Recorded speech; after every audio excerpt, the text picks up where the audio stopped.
right.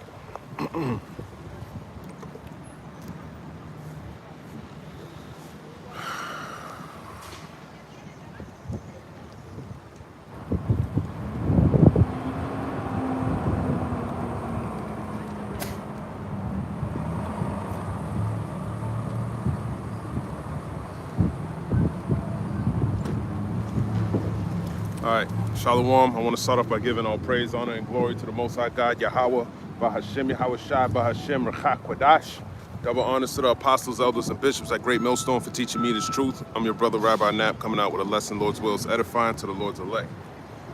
I'm going to get some news articles today. I heard that America's supposed to go into Venezuela. And they were telling your president, giving him options to see, the things he could use to go overthrow the government over there so he can set up a puppet government. They call it a regime change. And the operation that they named that operation, it was called the Operation Something Spare. And that's what I'm looking for right now. Operation Spare, Venezuela. Operation Spare. S-P-E-A-R. Operation Southern Spare says. And the Pentagon is naming its campaign against suspected drug boats Operation Southern Spear. The defense secretary made the announcement on X saying President Trump ordered action and the Department of War is delivering. A Pentagon official is also telling ABC about another deadly boat strike. Now, ABC News has confirmed President Trump has been briefed on updated options for potential military operations in Venezuela, including a strike on land. ABC News senior Pentagon reporter. So there you go. Has more on that. Let me share that. Operation Spare. And the names of these things, it already shows you what kind of spirit that he's in. I did a video last night going into how the word came, when you look into the etymology of the word, that goes into spare. Okay? So this is the same spirit that Esau's in this time. He's an artificer of things. He probably want to go over there, steal some more resources and things like that, because that's what he likes to do. Let me share this video as a matter of fact. Because somebody might understand what the times that we're in. Everyone right now, they're happy that they got their EBT and shit like that. But then here you go, right around the corner. You gotta, how you doing today? You too. Right around the corner, you got war right around the corner.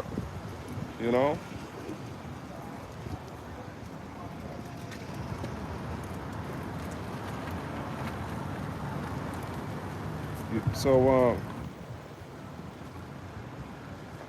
shit's not sweet out here, man. Jacob's Trouble's right around the corner.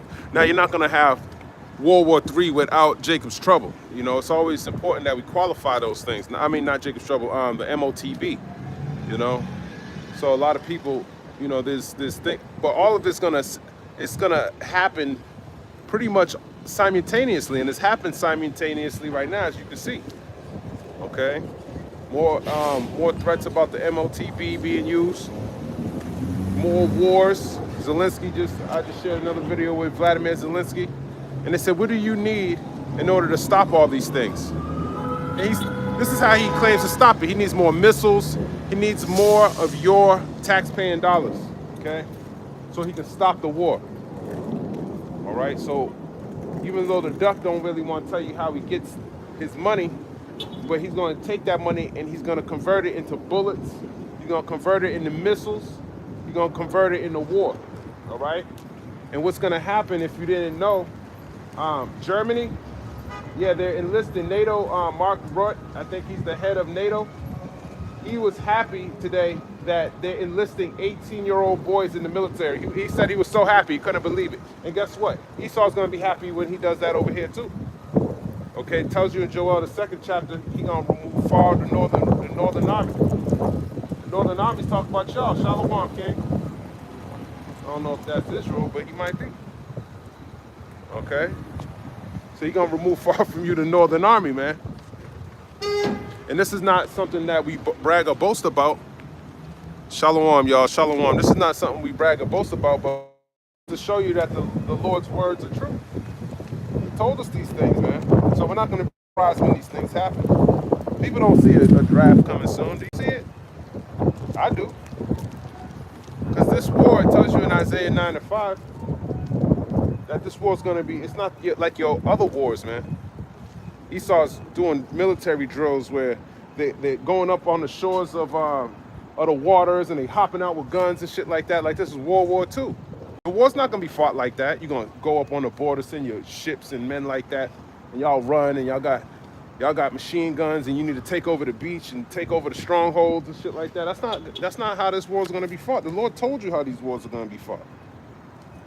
That's why I don't see, just like Ukraine, that war has only been like 3 years and some change. It's been longer than that, but from wherever Esau declared the war started, the war never actually ended. That's why they called it the Cold War. It just went cold. Russia never messed with this dude. They gave him, he took a payout. You know, but the scriptures tell you in Isaiah 13, he's not going to regard your silver and your gold this time. He's going to dash your young men to pieces. He already took your money before. And look at that. Now, years later, now he's ready to go to war with you. He's ready to go to war with NATO. He's ready to go to war with America. It's almost that time. Isaiah chapter 9 and verse 5. Now, some of you out there might think, oh, that's the Old Testament. Well, the Old Testament and the New Testament is the same thing. All of it's old. Were you here 2,000 years ago? I think not. Isaiah chapter 9, verse 5. For every battle of the warrior is with confused noise and garments rolled in blood, but this shall be with burning of fuel of fire. So it's going to be burned with fuel of fire. That's talking about the thermonuclear missiles as well as the chariots from Yahweh by Hashem Yahushua. He coming with the fire too. Let's grab that. Isaiah 66. This precept must be upon precept, line upon line, here a little and there a little. I don't want you to think I'm just making this up because it sounds good. No, this is the Lord's word. Isaiah 66, verse 15. For behold, the Lord, Yahweh by Hashem Yahushua, will come with fire and with his chariots like a whirlwind to render his anger with fury and his rebuke with flames of fire. For by fire, by his sword, will the Lord plead with all flesh, and the slain of the Lord shall be many. So there's a lot of people going to die. All right? And you might say that's in the Old Testament. Well, describe a time when that happened. When the Lord came with fire like a whirlwind. Okay? And planned for the nation of Israel. Now you might think of Elijah. Elijah made fire come down from heaven. But that was then and done. That's already over with. All right? Now he's coming. The fire's coming down from heaven this time. And the Lord sending those thermonuclear missiles coming down on Idumea, according to Isaiah the 34th chapter. So the Lord, just like Sodom and Gomorrah, he used that as an example to show you what he does to these wicked nations. He's going to do the same thing with Babylon. Babylon's going to get the same type of destruction. Because it's wicked. It's a nasty place. They allow wickedness to flourish, and you think it's going to prosper? It's not. It's not going to prosper, man. You would think, oh, we live here. Why would we want this place to be destroyed? Because we understand he got a remnant, he got an elect that he going to save up out of here. And he going to set them upon thrones, judging the 12 tribes and the rest of you heathen. Meaning we're going to be in rulership at that time. Why wouldn't you want that? Wouldn't you opt into something that benefits you? Or you want to be destroyed with them? Because you lack knowledge. And it tells you in the Hosea, the 4th chapter, that's why people are destroyed. Okay? You're destroyed for a lack of knowledge. Let me grab that. Let me grab that. It's getting kind of cold out here. People are coughing again. Basketball players getting COVID. You gotta watch out, man. The Lord gotta protect you, man. I'm not jabbed up like you people out there, man. I'm relying on the Lord to protect me. Hosea chapter 4 and verse 1. Hear the word of the Lord, Yahweh by Hashem Yahushua, ye children of Israel, which are you so-called Negroes, Latinos, and Native Americans. For the Lord's name is Yahweh. By Hashem Yahushua, meaning in the name of his only begotten son Yahushua, who's the deliverer, who's going to save you. All right? Lord have a controversy with the inhabitants of the land. You look at that word controversy, it's like a case. You got a case against you, man. Okay? You got pending charges. All right, that you got to face. You got to charge with the Lord. He got a case against you. You know how you got a warrant? That's kind of like that. You gotta go to court. You gotta hear the what you being charged against. You getting charged against transgressing the laws in the Bible. All right. The Lord have a controversy with the inhabitants of the land, because there is no truth, nor mercy, nor knowledge of God in the land. And just like this land, there's no knowledge of God in this land. Y'all think the so-called white man is God. He's the God of this world according to 1 Corinthians, the 4th chapter, but he's not the God of the Bible. Y'all just worship him because he had to whip your ass to get you into this point, to this servitude. The Lord gave him the power to do it. Let me grab this in the book of Amos. Amos chapter 9, verse 8.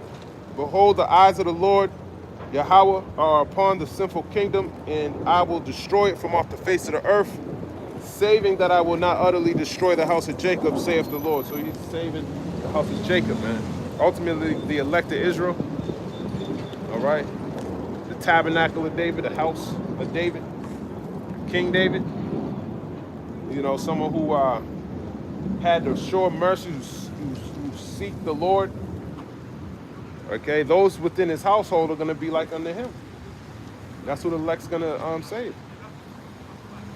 It's the book of Amos 9 and 9. For lo, I will command and I will sift the house of Israel among all nations, like as corn is sifted in a sieve, yet shall not the least grain fall upon the earth. That's right. He's going to sift you out of these nations that you're in.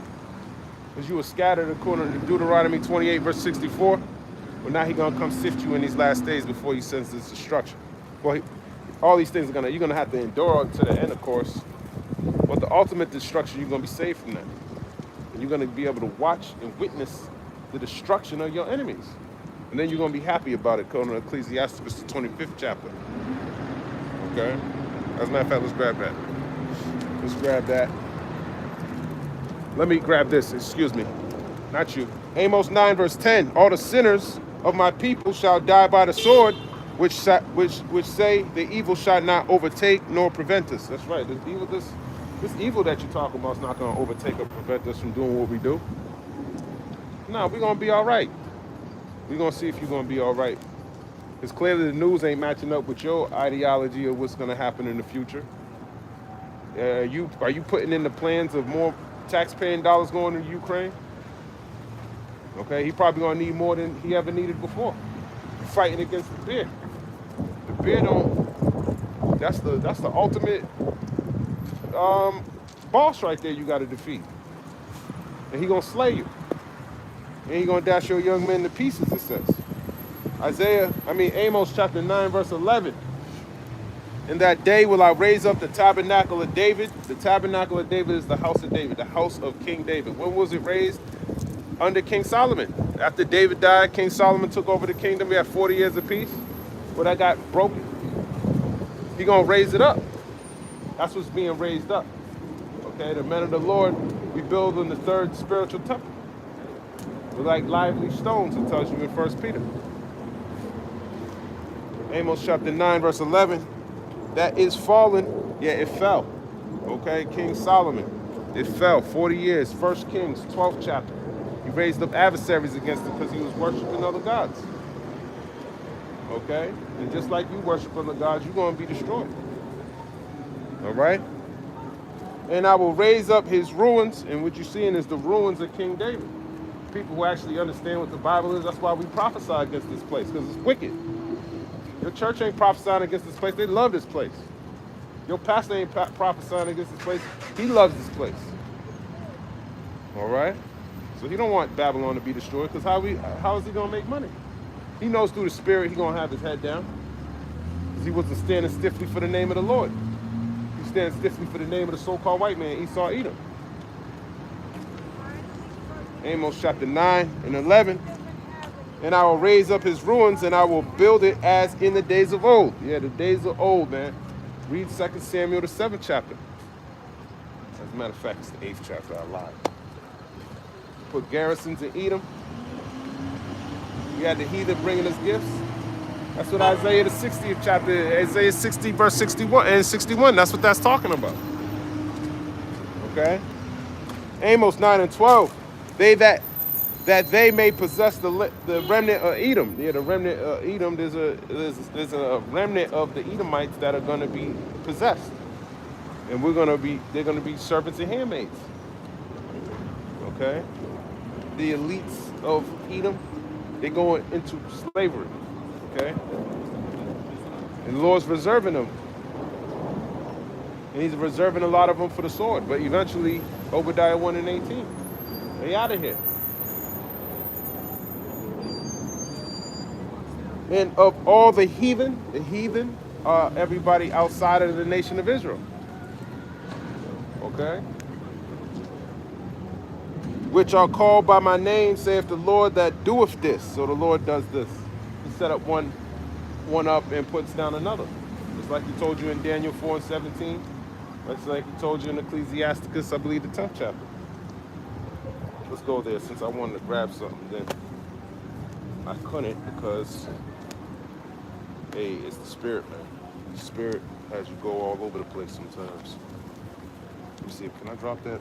I don't want to drop this. Let me finish this. Isaiah 9 verse 13, behold, the days come, saith the Lord, Yahweh by Hashem Yahushai, that the plowman shall overtake the reaper, and the treader of grapes him that soweth seed.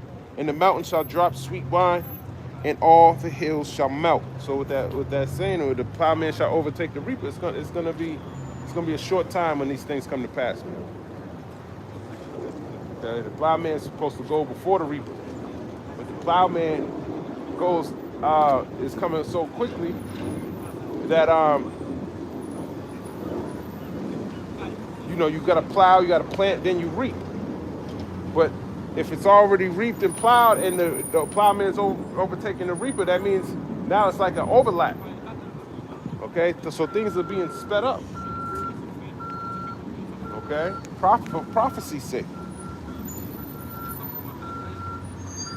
Amos 9 verse 14, and I will bring again the captivity of my people of Israel. Yeah, bring again the captivity of my people means to return them out of captivity. To return the nation of Israel out of captivity. According to Baruch, the 3rd chapter, you're still in captivity still to this day. As long as you don't see the Lord ruling, you're still in slavery. Amos chapter 9 verse 14, and they shall build the waste cities and inhabit them, and they shall plant vineyards and drink the wine thereof. They shall also make gardens and eat the fruit of them. Okay? You're going to be in your own land doing your own thing, reaping the labors of your own work. And this time you can't do that. You work and you laboring to put it into a bag of holes, according to Haggai, because you got to pay Esau. He's reaping the fruit of your labor. All right?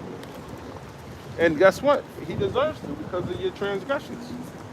And we're going to reap the fruit of his labor in the kingdom too. Okay? He's going to be working, we're going to be chilling. Amos chapter 9 in verse 15, and I will plant them upon their land, and they shall no more be pulled up out of their land, which I have given them, saith the Lord thy God. Yeah, he gave the nation of Israel. Now the heathen possess it. When you read the book of Ezekiel 36, it tells you, aha. All right? So there's going to be a restoration coming for the nation of Israel is what I'm trying to tell you here. But it starts with you repenting. You should want to have your land back. You claiming there's a housing crisis, right? So this should be the optimal time for you to want to go back home. That's what I would think. You can't even afford to live here, but yet you willing to take a 50-year mortgage in your captivity. Foolishness. Let me grab this in Ecclesiasticus chapter 10. Ecclesiasticus chapter 10. Let's start at the top. A wise judge will instruct his people, and the government of a prudent man is well ordered. So we need a government of a prudent man. Not somebody that's gonna do Operation Spare and ultimately go into a land and just get into a whole new mess over there. None of y'all voted for him to do that. Y'all voted for him to do that? To go into Venezuela? No. That's a new issue. He didn't say nothing about Venezuela when he was campaigning. He's so worried about the primaries. Don't you think that you American people are already upset? Now he's going into Venezuela.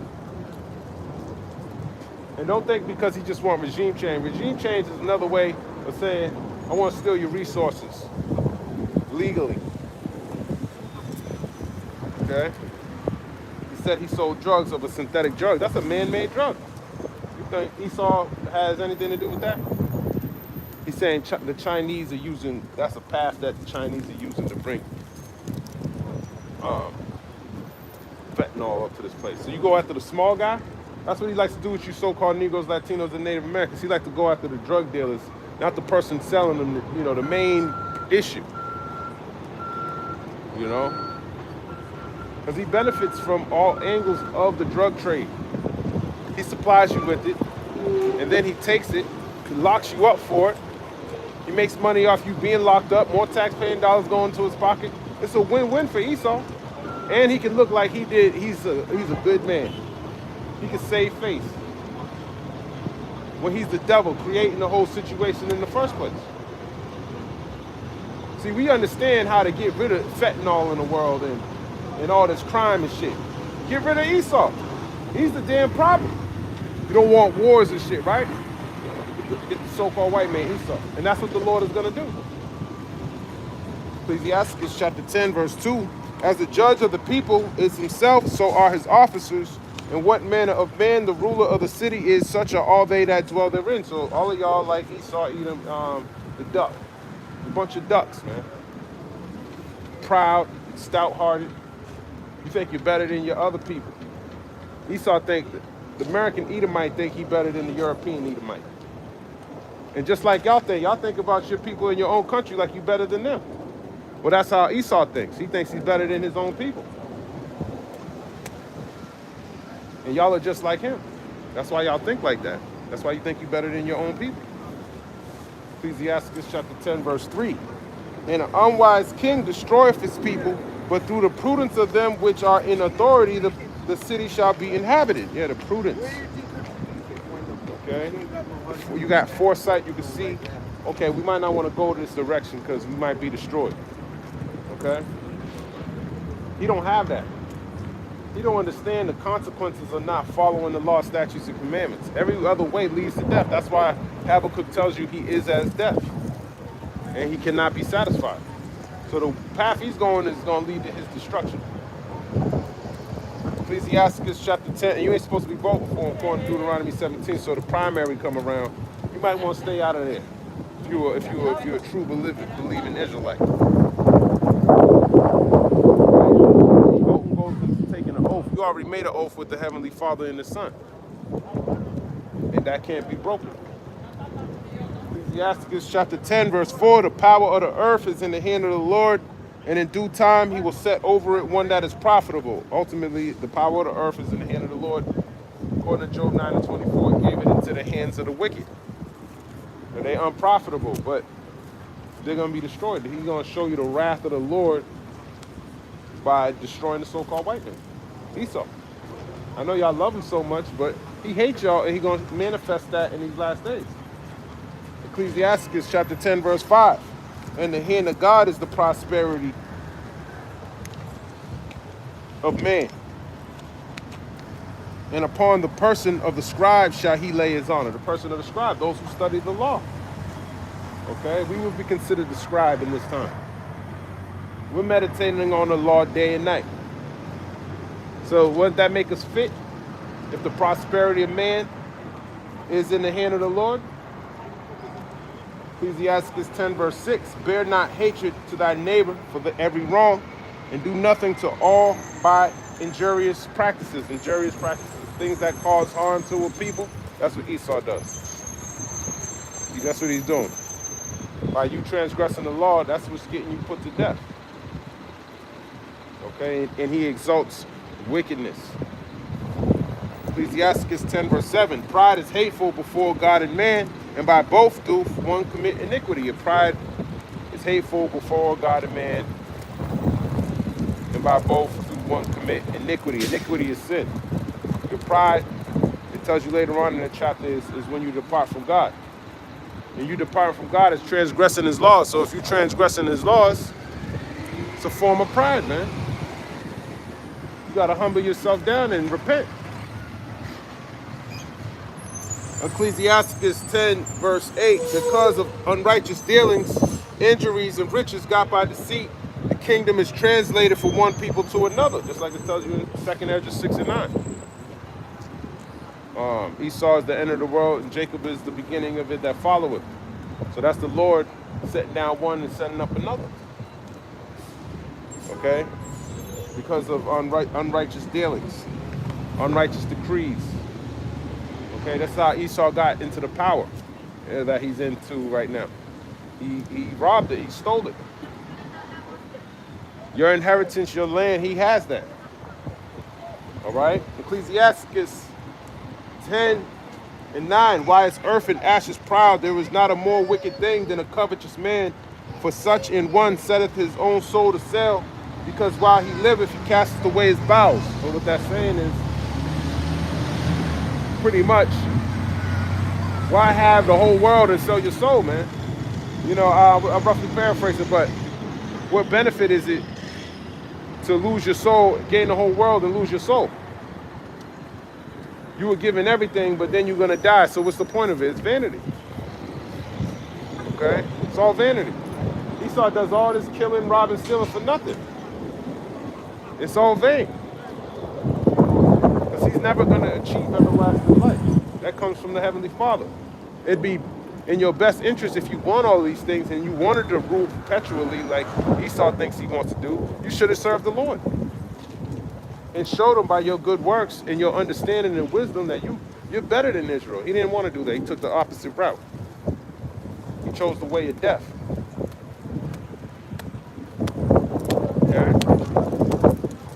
So all these actions that he's taking, they're going to lead to the prosperity of this place. It's going to lead to its destruction. Ecclesiastes chapter 10 and verse 10, the physician cutteth off a long disease, and he that is today a king tomorrow shall die. So vanity. He that is today a king, Esau, tomorrow shall die. One day with the Lord is 1,000 years. So he got a short time to rule. Cut off a long disease. Esau is the cancer of the earth. He needs to be cut off.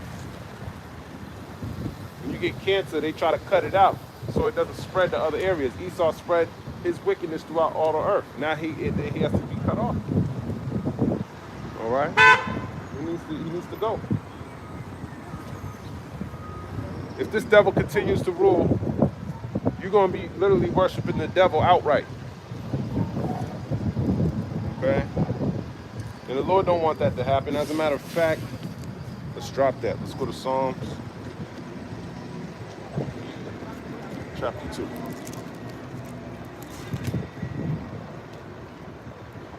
Psalms chapter 2, verse 1. Why do the heathen rage and the people imagine a vain thing? Yeah, the heathen raging. You go into that word rage. They're plotting. Okay? They're plotting, man. And they imagine a vain thing. That vain thing is that they're going to rule forever. That their houses are going to be established forever. That they're always going to be in a perpetual state of being better than you so-called Negroes, Latinos, and Native Americans. Okay? And they want to keep it that way. But the Lord's going to take them out of power. That's what the physician's for. Because they're the cancer of the earth. Even these heathen, they destroy the earth.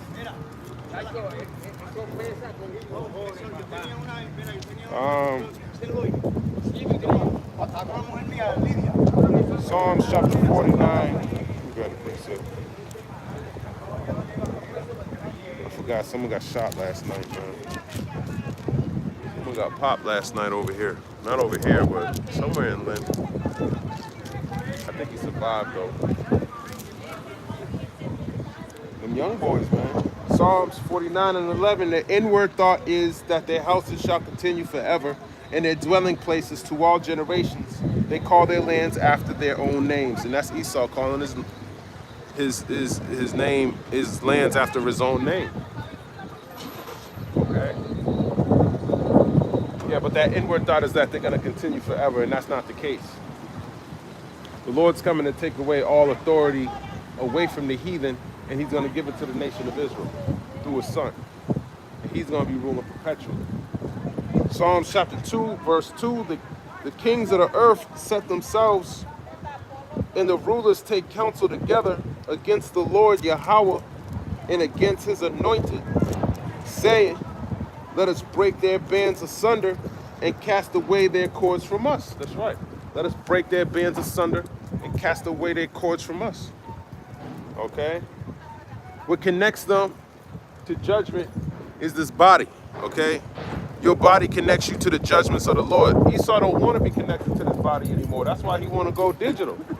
He wants to be half robot and half human so he can escape judgment from the Lord.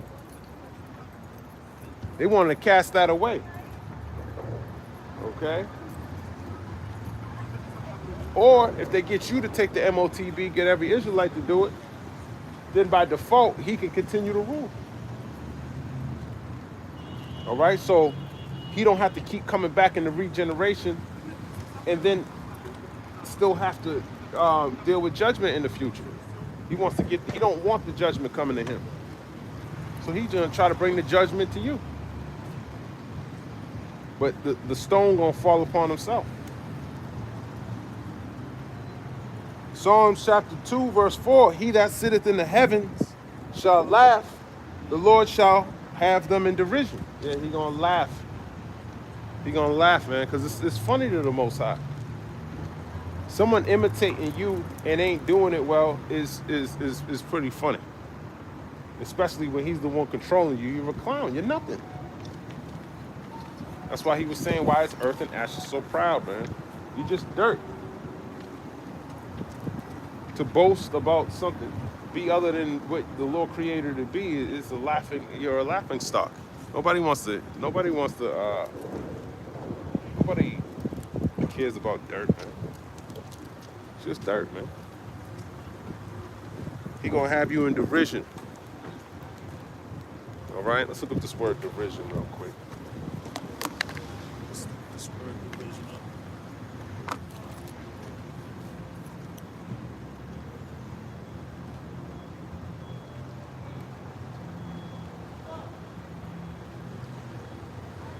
Define derision. Contemptuous ridicule or mockery. He gonna mock you, man. He gonna mock you. That's what you get. Where you gonna run, Esau? Are you gonna hide in there? Okay. Are you gonna go up in the sky? You gonna go into Mount Carmel? The Lord got you. Matter of fact, let's go back to Amos 9. Let's look at Amos chapter 9 and verse 1. I saw the Lord standing upon the altar, and he said, smite the lintel of the door, that the posts may shake, and cut them in the head, all of them, and I will slay the last of them with the sword. He that fleeth for them shall not flee away, and he that escapeth of them shall not be delivered. Now that's talking about the destruction of the northern kingdom with the Assyrians. Okay, they were worshiping idols, and the Lord put an end to that. Long story short, he's sending the heathen to come and destroy it. But just like this place, like we read in Isaiah, Amos, Salakia 9 and 8, the eyes of the Lord are upon the sinful kingdom. That applies to here in America now. It applied to Israel then, but now it applies to America. This is the sinful kingdom. And he's going to destroy it from off the face of the earth. He didn't destroy Israel. You can still go to Israel today. But this place is going to be destroyed. He's going to smite the lintel, okay? Which is the foundation of keeping this place up. You're gonna cut them in the head. You cut off the head, and then everyone else is gonna scatter. Okay? And that's how it should be. He's gonna take all Esau, long story short. Though they dig into hell, then shall my hand take them. Yeah, they're digging into hell. You know, Israel is probably trying to get away from the Assyrians, trying to hide too. And the Lord found their asses too, so you can't escape judgment. Shall my hand take them? Though they climb up to heaven, thence will I bring them down. So they probably try to climb into the mountains and the rocks, try to escape judgment. They saw the Assyrian army coming. He got them. He got them. If they listened to Amos, they would have did what Anna the prophetess did, or Tobit did. Tobit was going to Jerusalem still worshiping the Lord. So they would have kept their faith. They would have heard the report. They would have continued to be occupied in prophecy. They would have still been giving the Lord his due praise. But the ones who didn't, y'all went into captivity. Just like this time, if you ain't giving the Lord his due praise and you're not making your calling and election sure, then you're probably not going to be defended in these last days. Amos chapter 9 and verse number 2, though they dig into hell, thence shall my hand take them. Though they climb up to heaven, thence will I bring them down. And though they hide themselves in the top of Carmel, I will search and take them out thence. And though they be hid from my sight in the bottom of the sea, thence will I command the serpent, and he shall bite them. And that's Leviathan. They're going to get bit underground, in the waters. They're going to hide in the mountains. Then the Lord's going to, we're going to get them. Long story short, New Jerusalem. Okay, some of these bunkers that y'all have over here in America, you ain't going to, that's where you're going to die at. That's your sepulcher. Okay, you're going to get burnt up down there following after that. Okay? Let's sit on that. Psalm chapter 2 and verse 5. Then shall he speak unto them in his wrath and vex them in his sore displeasure. So he's going to destroy you. Show you how displeased he is with you in your rulership. He gave you the land. Tells you in Isaiah the 26th chapter. Let's grab that as a matter of fact. Let's grab it. I'm done with Amos. Isaiah 26.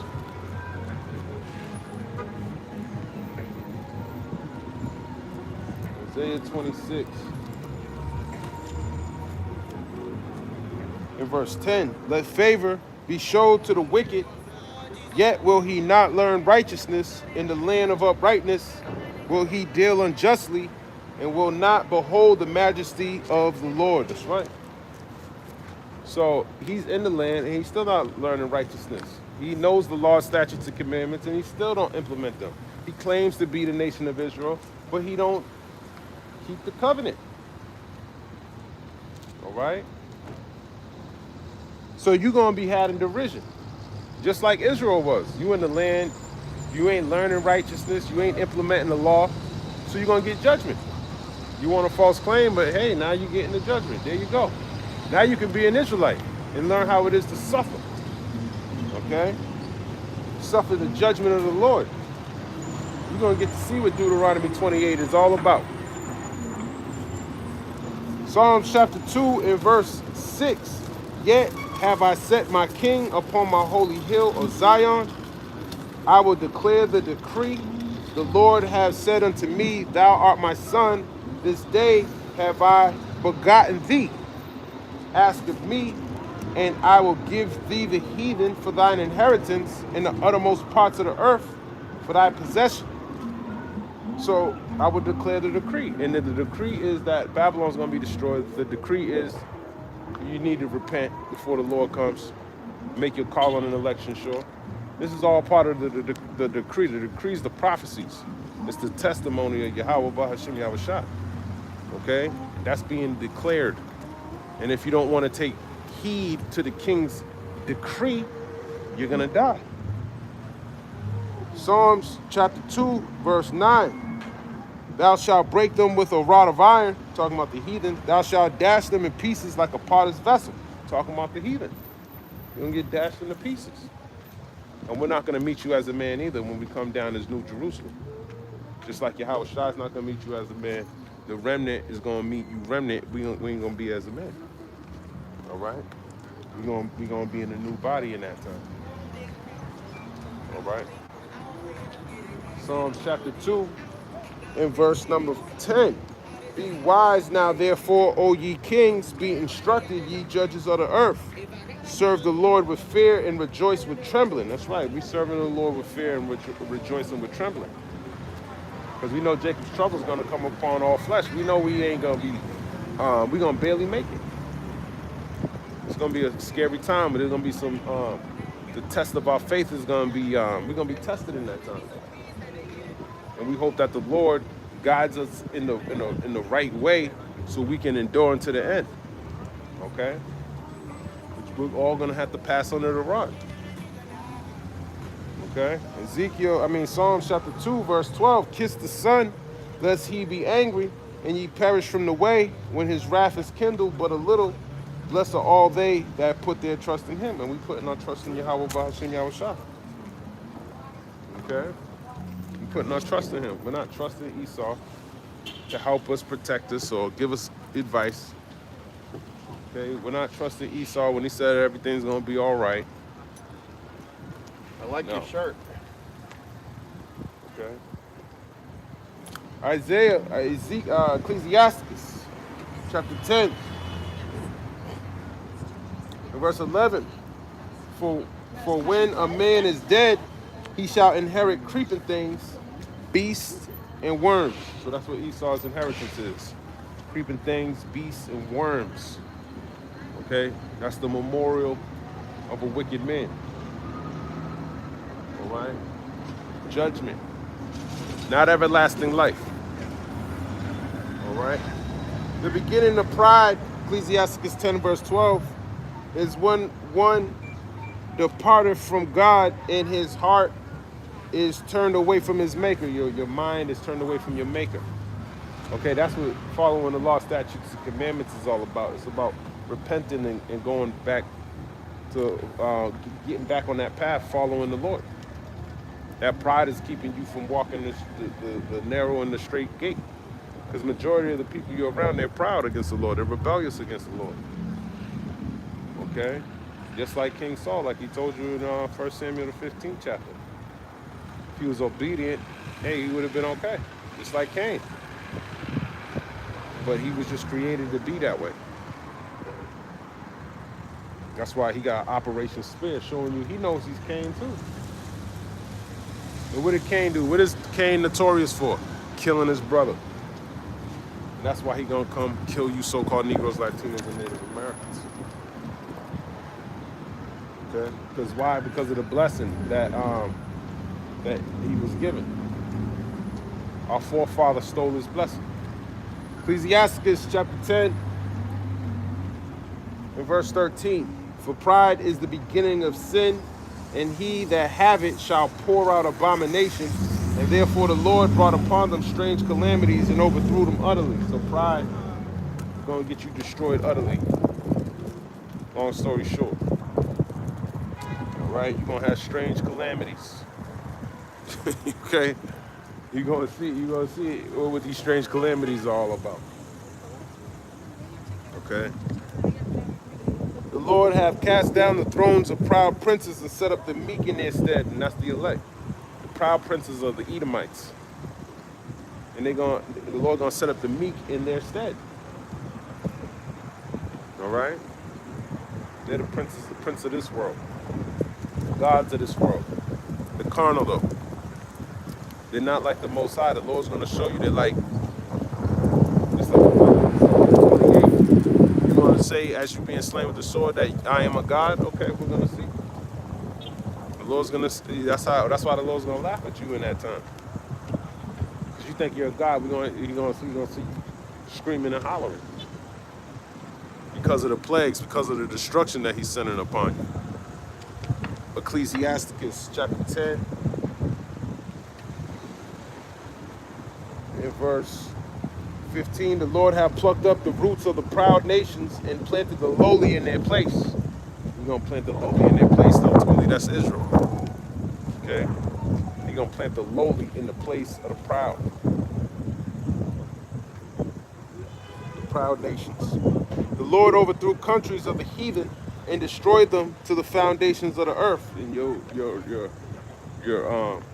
power, your country's gonna be overthrown. All those crowns will be given to Yahweh Shai, which is all the authority that this world has. You know, any form of power where you can implement laws, the Lord's taking that away. The only laws that are gonna be implemented are the laws of Yahweh Ba'ashem Yahweh Shai. Ecclesiastes 10 verse 17, he took some of them away and destroyed them and have made their memorial to cease from the earth. And that's what he's going to do to Esau. This is the reward of the wicked. Okay, I think that's in Job.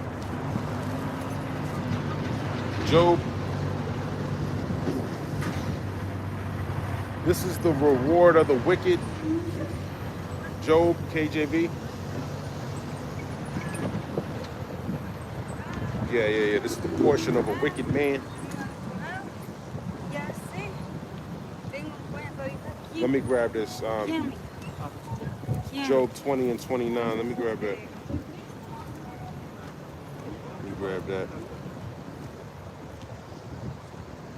Job chapter 20, verse 20.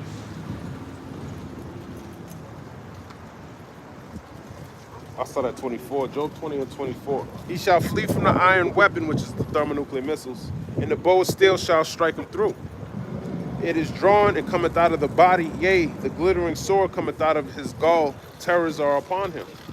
Okay, the glittering sword of the thermonuclear missiles too. All darkness shall be hid in his secret places. A fire not blown shall consume him. It shall go ill with him that is left in his tabernacle. Yes, it should be go ill with him that is left in his tabernacle. Okay, a fire not blown is also going into those thermonuclear missiles. So it's a metaphor for the thermonuclear destruction that's coming to Babylon.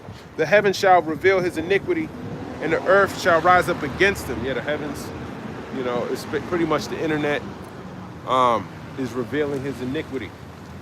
You go to Psalms, the 19th chapter, talks about the unicorn and all of that. That's talking about these digital epistles that are going out exposing Esau for being the devil. Okay? The increase of his house shall depart, and his goods shall flow away in the day of his wrath. This is the portion of a wicked man from God in the heritage appointed unto him by God. So this is the portion of a wicked man. Okay? You ain't gonna have shit. Your kingdom being taken away. Your memorials being taken away. All of that. Job 27 verse 13. This is the portion of a wicked man with God in the heritage of oppressors, which they shall receive of the Almighty. If his children be multiplied, it is for the sword, and his offspring shall not be satisfied with bread. Those that remain of him shall be buried in death, and his widows shall not weep. That's right. Your widow shall not weep. Just like the so-called black woman hates the so-called black man. Well, guess what? So-called white woman gonna hate the so-called white man. Going back to the curses in Deuteronomy 28. Your eye shall be evil towards your wife or something like that, or your wife's eye should be evil towards you. One of the two. All right? As a matter of fact, let's grab that. To some grievously. Deuteronomy 28. And I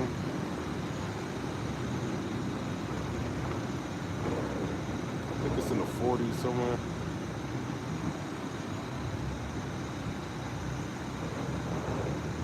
Let's see, Deuteronomy 28 in verse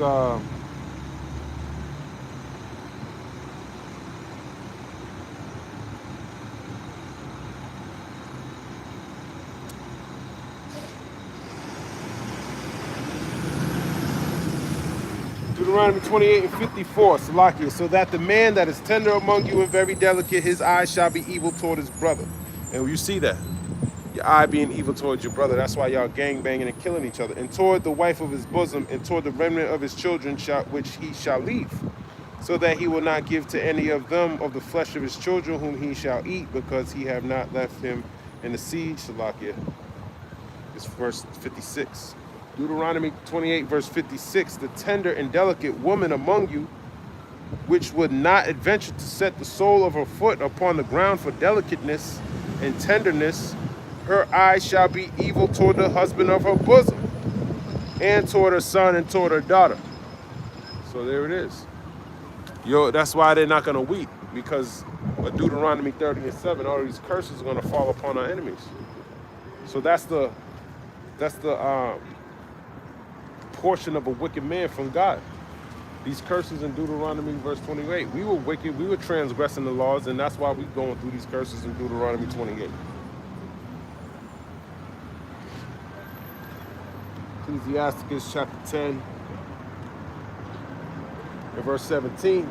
He took some of them away and destroyed them and have made their memorial to cease from the earth. Pride was not made for men, nor furious anger for them that are born of a woman. Yeah, pride wasn't made for men. Okay? But that's what he's exonified in that. But when he hides his face in that execution of judgment's not being implemented, you can be as proud as you want to be. But when judgment comes, it's hard to be proud when you got judgment coming. It's hard to be, the top gangster dog when you're getting locked up for the things that you're doing. And that's the same thing that the Lord is saying. The Lord is saying the same thing. That he'll bring to pass judgment, so that'll bring down your that pride that you got. Okay? We're supposed to be created to keep the law, statutes, and commandments. All right? That's what we're supposed to be doing. Ecclesiastes 10, verse 19. They that fear the Lord are a sure seed, and they that love him an honorable plant. They that regard not the law are dishonorable seed. They that transgress the commandments are deceivable seed. And that's Esau. Esau is a deceivable seed. Deception is that's like his forte. He's the devil. Devil means to deceive. He's the seed of the wicked. Ecclesiastes 10 and verse 20. Among brethren, he that is chief is honorable, so are they that fear the Lord in his eyes. That's right. They that fear the Lord in his eyes are honorable. Because we understand, according to Proverbs chapter 1. Let me grab it.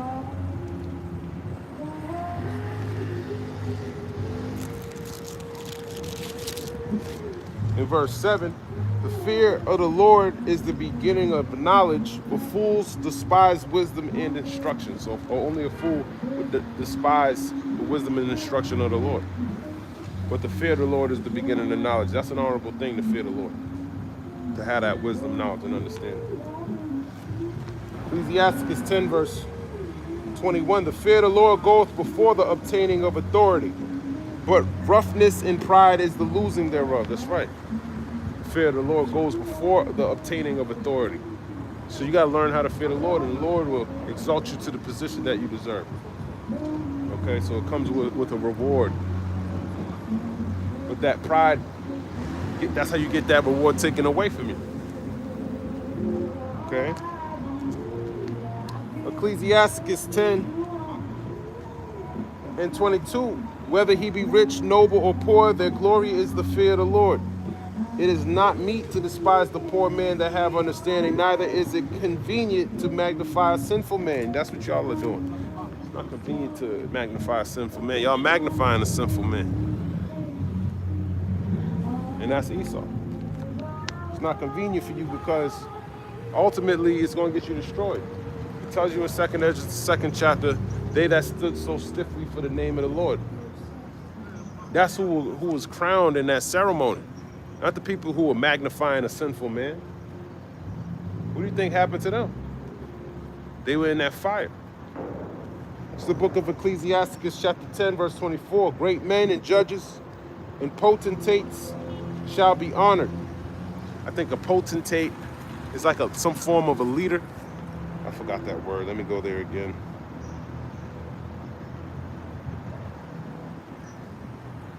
Define potentate. It says a monarch or ruler, especially an autocratic one. So that's a potentate.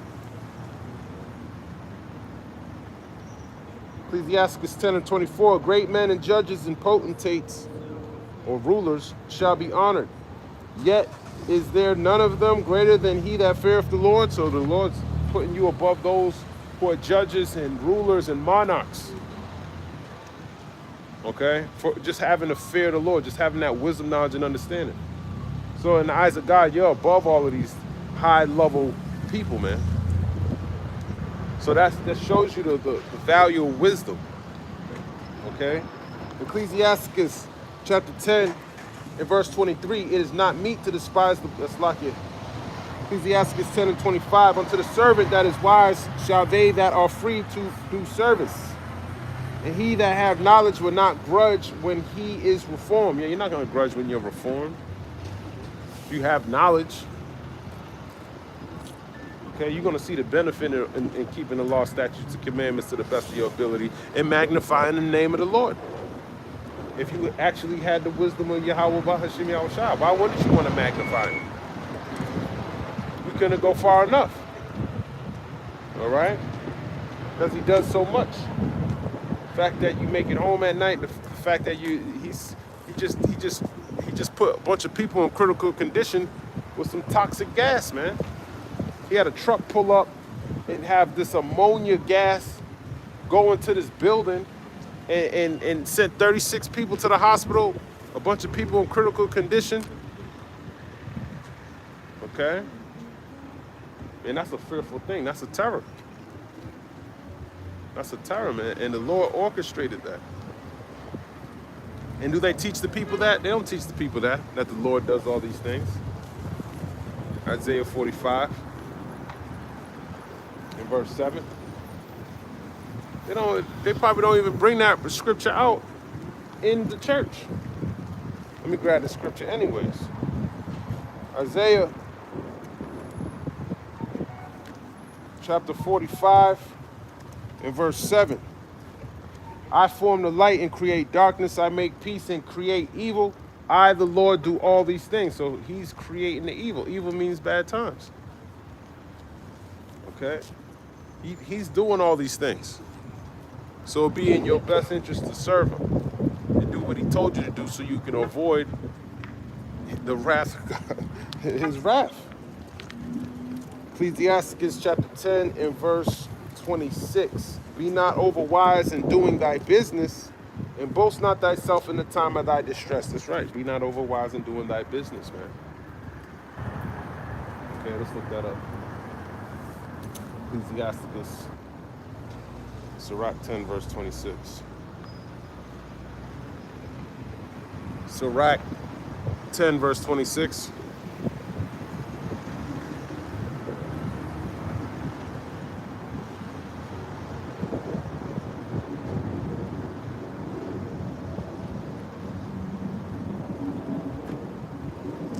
It says, don't show off your wisdom when you do your work, and don't magnify yourself when you have difficulties. This verse cautions against being boastful, whether things are going well or when you are in trouble. Instead of making a spectacle of one's abilities or hardships, the scripture encourages humility and a focus on diligent work and wise conduct. And you got to be a certain way, man.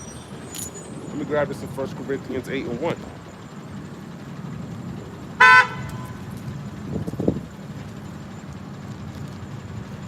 First Corinthians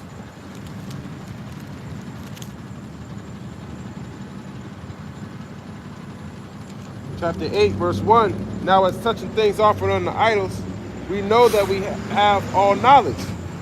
Knowledge puffeth up, but charity edifieth. So you don't want knowledge to puff you up just because you know the truth, man.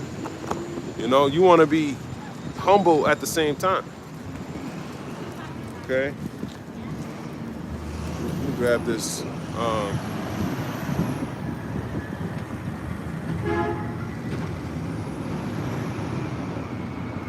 Thorn in the flesh. 2 Corinthians 12. Let me grab that. 2 Corinthians 12. Paul understood this. He had a lot of knowledge.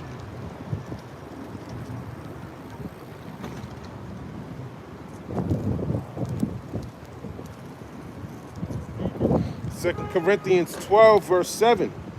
Unless I should be exalted above measure through the abundance of the revelations, there was given to me a thorn in the flesh, the messenger of Satan to buffet me, lest I should be exalted above measure. For this thing I besought the Lord thrice, that it might depart from me. And he said unto me, my grace is sufficient for thee, for my strength is made perfect in weakness. Most gladly, therefore, will I rather glory in my infirmities, that the power of Hamashiach may rest upon me. That's right. So he had some type of an ailment that he had to suffer while he was teaching this truth, and the Lord gave it to him to keep him so he don't get all puffed up about this wisdom, knowledge, and understanding, so he can stay humble. I'm gonna end it here. Lord's will, this was edifying. I want to give all praise, honor, and glory to Yahweh, Bahashem, Yahweh Shai, Bahashem, Rakha Kwadash. Shalom, Abad Babal, and Kwam Yasharallah.